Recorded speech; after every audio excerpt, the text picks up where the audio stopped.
एक Shanghai lockdown nightmare, एक बुजुर्ग को मृत घोषित किया गया, फिर बॉडी बैग हिलने लगा।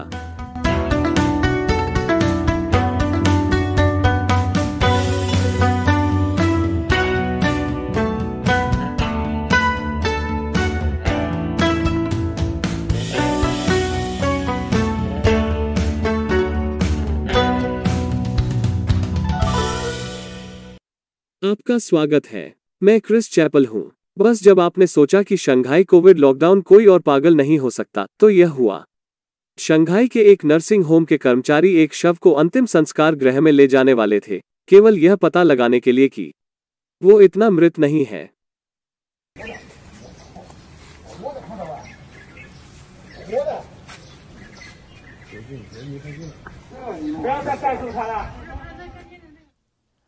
खैर, यह असली नाइटमेयर है, खासकर जब आप समझते हैं कि चीन में ज्यादातर लोगों का अंतिम संस्कार किया जाता है। इसका एक और वीडियो है जो सड़क के उस पार एक अपार्टमेंट में लोगों द्वारा लिया गया लगता है। यहाँ ओ क्रैप, अब हम क्या करें मोमेंट है। और फिर वे वास्तव में मृत व्यक्ति को वापस नर्सिंग होम में नहीं ले जाते, जबकि वो अभी भी बॉडी बैग में जिप किया हुआ प्रतीत होता है।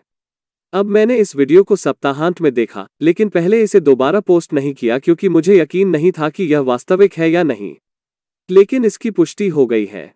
जिला सरकार ने सोमवार को इस घटना पर प्रतिक्रिया देते हुए एक बयान में कहा कि बुजुर्ग व्यक्ति अब स्थिर स्थिति में है। मुझे आशा है कि उसे पता नहीं है कि उसके साथ लगभग क्या हुआ था। लेकिन चिंता न करें, क्योंकि महत्वपूर्ण बात यह है कि लोगों को इसके लिए दंडित किया जा रहा है। जिले के नागरिक मामलों के ब्यूरो और सामाजिक विकास कार्यालय से 3 अधिकारियों को हटा दिया गया है और नर्सिंग होम के प्रमुख को भी हटा दिया गया है।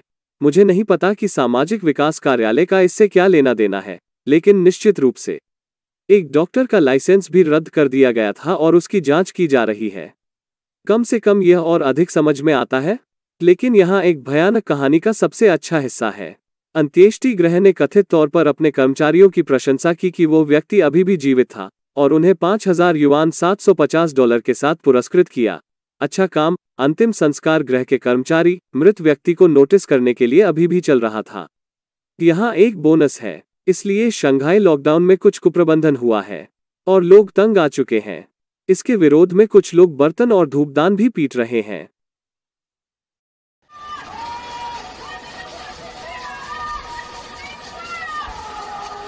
लोगों को विरोध करने के लिए प्रोत्साहित करने के लिए इन्हें पिछले सप्ताह वीचेट पर पोस्ट किया जा रहा था। सेंसरशिप से बचने के लिए उन्हें संगीत समारोहों में भाग लेने के संदेश के रूप में प्रदर्शन किया गया था। पर्याप्त सरकारी संसाधन नहीं मिलने से लोग परेशान हैं। लेकिन शंघाई के अधिकारियों को पता है कि उस समस्या को कैसे हल किया जाए। विदेशी ताकतों पर विरोध को दोष दें।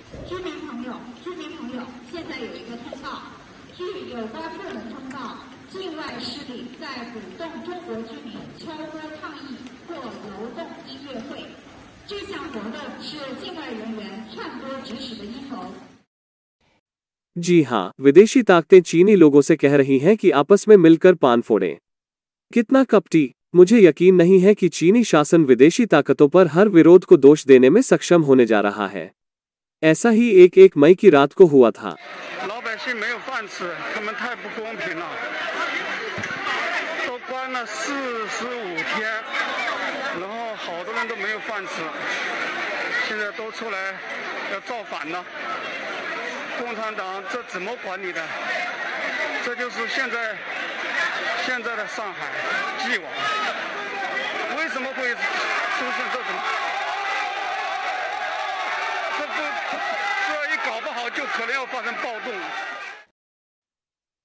वापसी पर स्वागत है। शंघाई के लिए अच्छी खबर। 1 महीने से अधिक समय तक चले 4 दिनों के लॉकडाउन के बाद शंघाई अंत में सप्ताहांत में 0 कोविड पर पहुंच गया। और 0 कोविड से मेरा मतलब निश्चित रूप से संगरोध क्षेत्रों के बाहर 0 कोविड मामलों से है। इसी तरह चीनी कम्युनिस्ट पार्टी अब 0 कोविड को परिभाषित कर रही है, क्योंकि वे वास्तव में 0 कोविड तक नहीं पहुंच सकते। वे इसे सामुदायिक स्तर पर 0 कोविड कह रहे हैं। आपको इसे कम्युनिस्ट पार्टी को सौंपना होगा। वे परिभाषाओं को बदलने में वास्तव में अच्छे हैं ताकि वे जीत गए हों। कल्पना कीजिए कि क्या आप भी ऐसा ही कर सकते हैं। हनी, मैं भोजन कक्ष के स्तर पर 0 गंदे व्यंजन तक पहुंच गया हूं। इन सभी को किचन में 2 हफ्ते के लिए क्वारंटाइन कर दिया गया है। आपका स्वागत है। सामुदायिक स्तर पर शून्य कोविड का वास्तव में मतलब यह है कि जो कोई भी सकारात्मक परीक्षण करेगा उसे तुरंत एक संगरोध शिविर में भेज दिया जाएगा, भले ही उन्हें ऐसा करने के लिए आपका दरवाजा तोड़ना पड़े। यह इस सप्ताह चीनी सोशल मीडिया पर प्रसारित एक वायरल वीडियो का हिस्सा था। पुलिस ने दरवाजा तोड़ा और एक महिला को क्वारंटाइन कैंप में ले गई। वो विरोध कर रही थी क्योंकि वो दूसरे पीसीआर परीक्षण के परिणामों की प्रतीक्षा कर रही थी। पुलिस ने उसे बताया कि उन्हें उसे वैसे भी ले जाने की अनुमति दी गई थी और 不要拿着手机，对吧？拍摄的视频掐头去尾，我没有在他们全的拖到网上，截取其中一段，要是发到网上造成后果的，你们要承担责任。 संगरोध शिविर में रखे जाने के बाद उसने नकारात्मक परीक्षण किया। हमने आपको पहले भी क्वारंटाइन कैंपों में कुछ कठिन परिस्थितियों के बारे में दिखाया है, लेकिन रॉयटर्स ने हाल ही में कुमी वू नाम के एक शंघाई निवासी का साक्षात्कार लिया जिसे 3 अलग-अलग संगरोध शिविरों में स्थानांतरित कर दिया गया था। एक विशेष रूप से गंदी सुविधा में उसे बिस्तर का फिर से उपयोग करना पड़ा जो पहले से ही उन लोगों द्वारा उपयोग किया गया था जिन्हें शिविर से बाहर ले जाया गया था। यह 让我去其他房间里面找上一批已经被转运走了的人睡过的被子，他说你看一下哪些被子是比较干净的，只能这个样子也没有办法，没有人管我们。 कोविड को फैलाने का एक शानदार तरीका लगता है, लेकिन ये लोग पहले से ही क्वारंटाइन में हैं, तो कोई बात नहीं।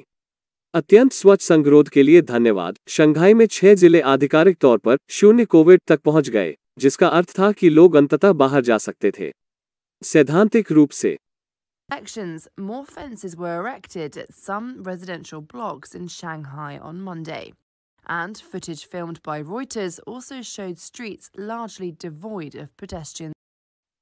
चीन में कई चीजों की तरह आप कहां हैं इसके आधार पर जमीनी हकीकत अलग है।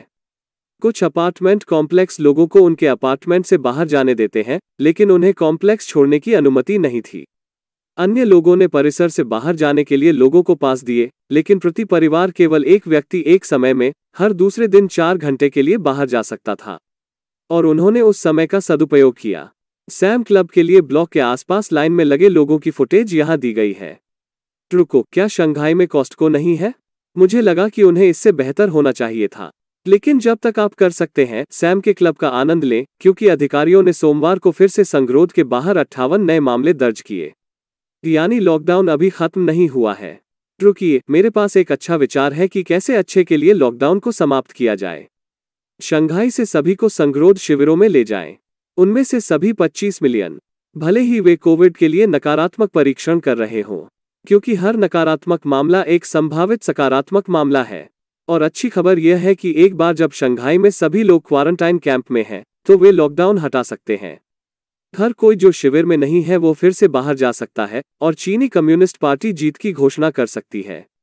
ठीक है, निश्चित रूप से इसका मतलब है कि किसी को भी बाहर जाने की अनुमति नहीं है, क्योंकि हर कोई संगरोध में है, लेकिन महत्वपूर्ण हिस्सा कम्युनिस्ट पार्टी की जीत है। जाहिर है कि यह एक मजाक है, क्योंकि यह बहुत ही हास्यास्पद है। वो क्या है, शैली? चीनी अधिकारी नकारात्मक परीक्षण करने वाले लोगों को संगरोध शिविरों में भेज रहे हैं, क्योंकि पुलिस ने उन्हें बताया कि उनके परिसर में बहुत अधिक सकारात्मक मामले हैं। वायरस नकारात्मक समूह को 250 मील दूर पड़ोसी अनहुई प्रांत में सैकड़ों सिंगल रूम प्रीफैब केबिन वाले एक संगरोध साइट पर भेजा गया था। एएफपी के मुताबिक यह कई हाउसिंग कंपाउंड्स में हुआ है। जिन लोगों को कोविड नहीं है उन्हें दूसरे प्रांतों में ले जाया जा रहा है। ये तो बहुत खूब है। अगर शंघाई में कोई लोग नहीं है तो शंघाई में कोई कोविड नहीं है। धन्यवाद, सीसीपी।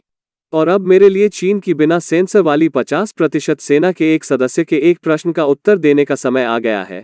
शो का एक प्रशंसक जो क्राउड फंडिंग वेबसाइट पेट्रियन या स्थानीय लोगों पर हमारे विशेष सोशल मीडिया समुदाय पर हमारा समर्थन करता है।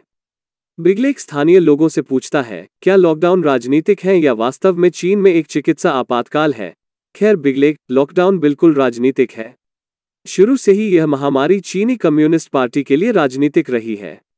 यह महामारी का उपयोग अपने स्वयं के प्रचार को आगे बढ़ाने के लिए कर रहा है कि कैसे कम्युनिस्ट पार्टी दुनिया के किसी भी देश की तुलना में कोविड को बेहतर तरीके से संभाल रही है, और विशेष रूप से अमेरिका से बेहतर। उन्होंने अपनी बहुत सी राजनीतिक वैधता को लाइन में लगा दिया है, और जीरो कोविड नीति खुद चीनी नेता शी जिनपिंग से आती है। चूंकि शी इस साल पार्टी पर अपना शासन मजबूत करने की कोशिश कर रहे हैं, इसलिए वो किसी भी कमजोरी को स्वीकार नहीं कर सकते। और वो चीन में एक बड़े कोविड के प्रकोप को बर्दाश्त नहीं कर सकता, भले ही वो माइल्ड ओमाइक्रोन संस्करण हो। जियांग जैमिंगुट में उनके राजनीतिक प्रतिद्वंद्वी इसका इस्तेमाल उन्हें नीचे उतारने के लिए करेंगे। इसलिए चीनी शासन लॉकडाउन को रोकने वाला नहीं है, और यह अपने प्रचार का उपयोग लोगों को यह समझाने के लिए करेगा कि चीन के लॉकडाउन अच्छे के लिए हैं। चीन की गतिशील शून्य कोविड नीति से दुनिया को कैसे लाभ होता है, इस बारे में इस लेख को पसंद करें। हाँ, चीन लोगों के जीवन और कल्याण की रक्षा करने में कोई कसर नहीं छोड़ रहा है। लोगों को उनके अपार्टमेंट में पर्याप्त भोजन के बिना या इस्तेमाल किए गए कंबल के साथ संगरोध शिविरों में बंद करके 2020 में बहुत सारे लोग इस प्रचार के लिए गिर गए, लेकिन मुझे नहीं लगता कि वे इस बार इसके लिए गिरेंगे। लेकिन मुझे क्या पता, मैं सिर्फ एक शत्रुतापूर्ण विदेशी ताकत हूं। आपके प्रश्न के लिए धन्यवाद बिग लेक। और स्थानीय लोगों पर चीन बिना सेंसर वाले समुदाय का सदस्य होने के लिए। यदि आप अभी तक स्थानीय लोगों के साथ शामिल नहीं हुए हैं, तो लाइव स्ट्रीम जैसी विशेष सामग्री के लिए इसे देखें, और प्रत्येक एपिसोड के अंत में मुझे आपके एक प्रश्न का उत्तर देने जैसे भत्ते। अधिक जाने chinauncensored.locals.com पर। एक बार फिर मैं क्रिस चैपल हूं। देखने के लिए धन्यवाद।